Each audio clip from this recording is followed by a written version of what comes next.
Hello అండి, అందరికీ నమస్కారం. Welcome to Vasantha's channel. ఈరోజు నేను చెప్పబోయే కథ నారద సంసారం. ఈ కథ నేను రమణులు చెప్పిన కథలు అనే బుక్లో చదివాను. ఒకసారి ఒక భక్తుడు రమణులని కైలాసం వైకుంఠం నిజంగా ఉన్నట్లే కదా అని అడిగాడు. దానికి రమణులు అన్నీ మాయా కల్పితాలు అంటూ ఈ నారద సంసారం అనే కథని చెప్పాడు. ఈ కథ యాక్చువల్గా దేవీ భాగవతంలోనిది. ఈ కథను స్వయంగా నారద మహర్షి వ్యాస మహర్షికి చెప్పుకున్నాడు. ఇక కథలోకి వెళ్తే, ఒకరోజు నారదుడు వైకుంఠానికి వెళ్ళాడు. అప్పుడు విష్ణుమూర్తి నిద్రిస్తున్నాడు. లక్ష్మీదేవి అతనికి పాదసేవ చేస్తూ ఉంది. నారదుని చూసిన వెంటనే లక్ష్మీదేవి వెంటనే అక్కడి నుంచి వెళ్ళిపోయింది. దానికి నారదుడు కొంచెం చిన్నబుచ్చుకున్నాడు.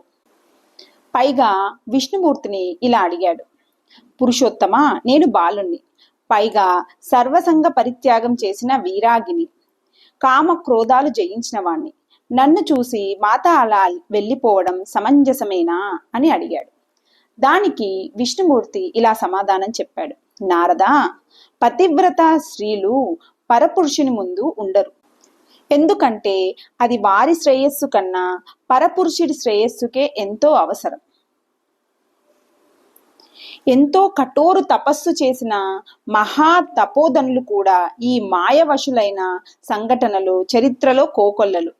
మాత నిన్ను ఆ మాయలో పడకుండా రక్షించటానికే అలా వెళ్ళిపోయింది అని చెప్పాడు. దానికి నారదుడు కొంచెం సమాధానపడి విష్ణుమూర్తిని ఇలా అడిగాడు, దేవా, మాయ అనగానేమి, దాని ప్రభావం ఎలా ఉంటుంది అని అడిగాడు. దానికి విష్ణుమూర్తి, నారదా, బ్రహ్మము నుంచి అభిన్నంగా ఉండు శక్తియే మాయ. అది సర్వత్రా ఉంది. విశ్వం అనే చక్రానికి ఇరుసు వంటిది. మాయలో ఉన్నంత కాలం దాన్ని గుర్తించలేము. మాయ నుంచి బయటపడ్డాకే దాన్ని అనుభవించినట్లు తెలుస్తుంది. సరైన సమయం వచ్చినప్పుడు నీకు ఆ మాయ అనుభవాన్ని అందిస్తాను. ప్రస్తుతం నేను ఒక ముఖ్యమైన పని పైన భూలోకానికి వెళ్తున్నాను. నువ్వు కూడా వస్తే ఆ లోకపు విశేషాలను ప్రత్యక్షంగా చూడొచ్చు అన్నాడు. అప్పుడు నారదుడు సంతోషంగా సరే అన్నాడు. అప్పుడు నారదుడు విష్ణుమూర్తి గరుడ వాహనంపై మనోవేగంతో విచిత్రమైన లోకాలను దాటుకుంటూ భూలోకంలో ఒక పట్టణానికి చేరారు. ఆ పట్టణం పేరు కన్యాకుబ్జం. ఆ పట్టణం చాలా అందంగా ఉంది. అందులో ఒక చిన్న వనం కూడా ఉంది. ఆ వనంలో ఒక సరోవరం ఉంది. అది చాలా మనోహరంగా ఉంది, చాలా అందంగా ఉంది, పక్షులతో పూలతో. అది చూసి నారదుడు విష్ణుమూర్తి మొదట అక్కడ స్నానం చేసి తర్వాత పట్టణ విహారం చేద్దాము అని అనుకున్నారు. అప్పుడు నారదుడు తన కమండలాన్ని మహతిని ఒక చెట్టు కింద పెట్టి ఆచమనం చేసి నది దేవతను పూజించి నారాయణ నారాయణ అంటూ ఆ నదిలో మునిగాడు. అప్పుడు ఒక పెద్ద విచిత్రం జరిగింది. అదేంటంటే, నారదుడు పైకి రాగానే ఒక కన్యలాగా మారిపోయాడు. అందమైన కన్యలాగా మారిపోయాడు. పైగా ఆ కన్యకి ఏమీ గుర్తులేదు తను ఎవరు ఏంటి అని. పైకి వచ్చి దిక్కులు చూస్తూ ఉంది ఆ కన్య. అంతలో ఒక అతను గుర్రం పైన అక్కడికి వచ్చి ఆ అందమైన కన్యను చూసి ఆకర్షితుడై ఆమె దగ్గరికి వచ్చి, నువ్వెవరు, గంధర్వ కన్యవా, అప్సరసవా అని అడిగాడు. దానికి కూడా ఆ కన్య ఏమీ చెప్పలేదు. అప్పుడు, నువ్వు నన్ను వివాహం చేసుకుంటావా, నిన్ను నేను పట్టపురాణి చేస్తాను అని అన్నాడు. అతను ఎవరో కాదు, ఆ పట్టణానికి రాజైన తాళధ్వజుడు. ఒక శుభముహూర్తం చూసి ఆమెను వివాహం చేసుకున్నాడు. వాళ్ళిద్దరి సంసారం 3 పువ్వులు 6 కాయల్లాగా సాగింది. చాలా ఆనందంగా ఉన్నారు, చాలా ప్రేమతో ఉన్నారు. ఆమెకు 12 మంది పుత్రులు పుట్టారు.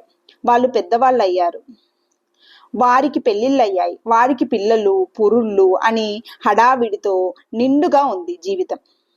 ఇదిలా సాగిపోతూ ఉండగా వేరొక దేశం రాజు ఈ రాజ్యంపై కన్నేశాడు, దండెత్తాడు. తాళధ్వజుడు వృద్ధుడు. వారి పుత్రులు బలిష్ఠులైన సుఖజీవితం వల్ల అప్రమత్తంగా ఉండలేక ఆ శత్రురాజుపై యుద్ధంలో ఓడిపోయారు. ఆ శత్రురాజు ఈ పుత్రులందరినీ నరికేశాడు. ఈ వార్త తెలిసిన తాళధ్వజుడి భార్య యుద్ధ భూమికి వచ్చి వారి శవాలమై పడి బాగా ఏడుస్తూ విలపించి నేనెందుకు బతికి ఉండాలి, ఇంకా నేను చనిపోతాను అని అనుకుంది. అంతలో అక్కడ ఒక పెద్ద మెరుపు మెరిసింది. ఆ మెరుపులో ఒక పండు బ్రాహ్మణుడు మెరిసిపోతూ ఉన్నాడు.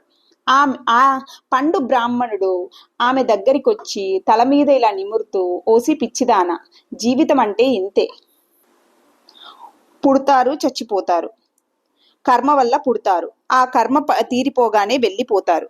పరదేవత మాయాశక్తి వల్ల సత్వ రజ స్తమో గుణాల కలయికతో జీవులు ఉద్భవిస్తారు. కర్మానుసారంగా సంచరించి అది పరిపాపం కాగానే మరణిస్తారు. కాబట్టి పుట్టుక, పెరుగుదల, మరణం సహజమే. అటువంటి సహజమైన కార్యక్రమాన్ని గురించి బాధపడడం, సంతోషపడడమే భ్రాంతి అంటే. నువ్వెవరు, అసలు ఎక్కడి నుంచి వచ్చావు అని విచారిస్తే నీకు సత్యం బోధపడుతుంది. కానీ ఈ ఆత్మ విచారణ దుఃఖంతో ఉన్నప్పుడు చేయలేవు. కనుక మనస్సు నిశ్చలంగా ఉన్నప్పుడే చేయగలవు. ఇప్పుడు నీ ఉన్న పరిస్థితిలో ఆ మనోనిశ్చలం లేదు కనుక నువ్వు ఆత్మ విచారణ చేయలేవు. కానీ పోయిన వాళ్ళ కోసం ఏడవటం ఆపి వాళ్లకు ఉత్తమ గతులు రావడానికి నువ్వేమి చేయగలవో అని చూడు, నాతో రా అని చెప్పాడు. ఆ పండు బ్రాహ్మడి మాటలకి ఆమె ముగ్ధురాలైపోయింది. ఏమీ మాట్లాడలేకపోయింది. నాతో రా అనగానే అతని వెంటనే వెళ్ళింది. ఆ పండు బ్రాహ్మణుడు కథలో ముందు చెప్పుకున్న సరోవరం దగ్గరికి తీసుకెళ్లాడు. అక్కడ అందులో స్నానం చేసిరా అని చెప్పాడు. ఆమె ఏమీ మాట్లాడకుండా ముగ్ధురాలై అలాగే నదిలో మునిగింది. నదిలో నుంచి లేచేసరికి, ఏమోయ్ నారద, ఇకనైనా చాలిస్తావా? నీ జల ప్రణయ కలాపం, నెత్తిమీద ఆ తామరాకు, నువ్వు భలే ఉన్నదయ్య నీ వాలకం అన్న విష్ణుమూర్తి మాటలు వినిపించాయి. అప్పుడు నారదుడు తడుముకుంటూ తన కళ్ళు తెరుచుకుని తనను తాను తడుముకుంటూ, నేను నారదుణ్ణి, మరి ఆ స్త్రీ నేను కాదా? ఏడి ఆ పండు ముసలి? గట్టు మీద తన పరికరాలతో చేత పట్టుకొని చిరునవ్వుతో నిరీక్షిస్తున్న విష్ణుమూర్తి. ఆయన పక్కనే నమ్మిన బంటు గరుత్మంతుడు. నమ్మలేకపోయాడు.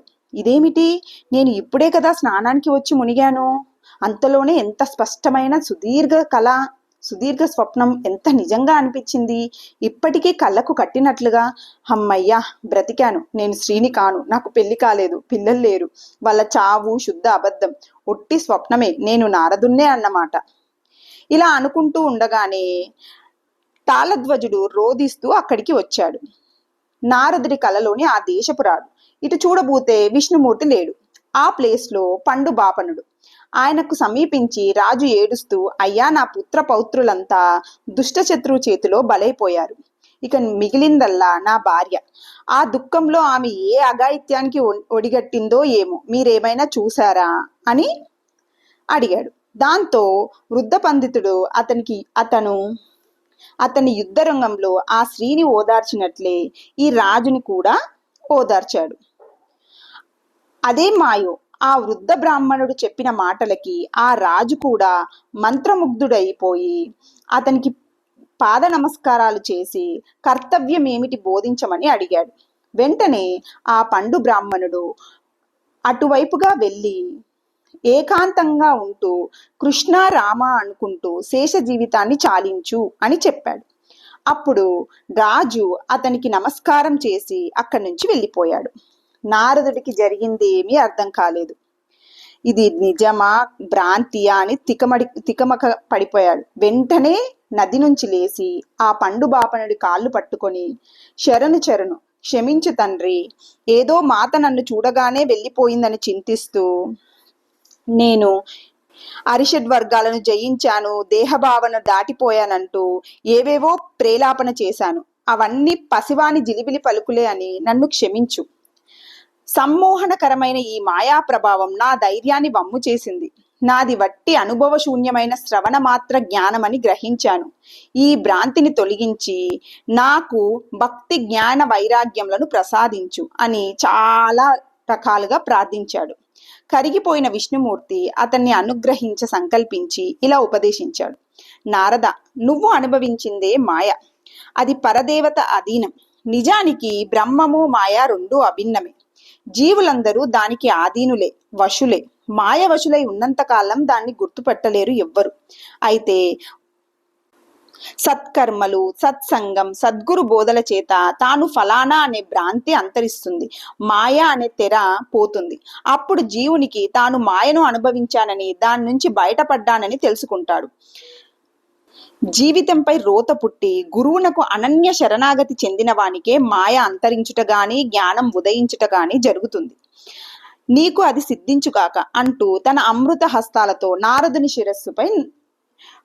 నారదు శిరస్సుని నిమిరాడు. అప్పుడు నారదుడికి మాయాభ్రాంతి అంతా నశించి స్వరూపానుభవం కలిగింది.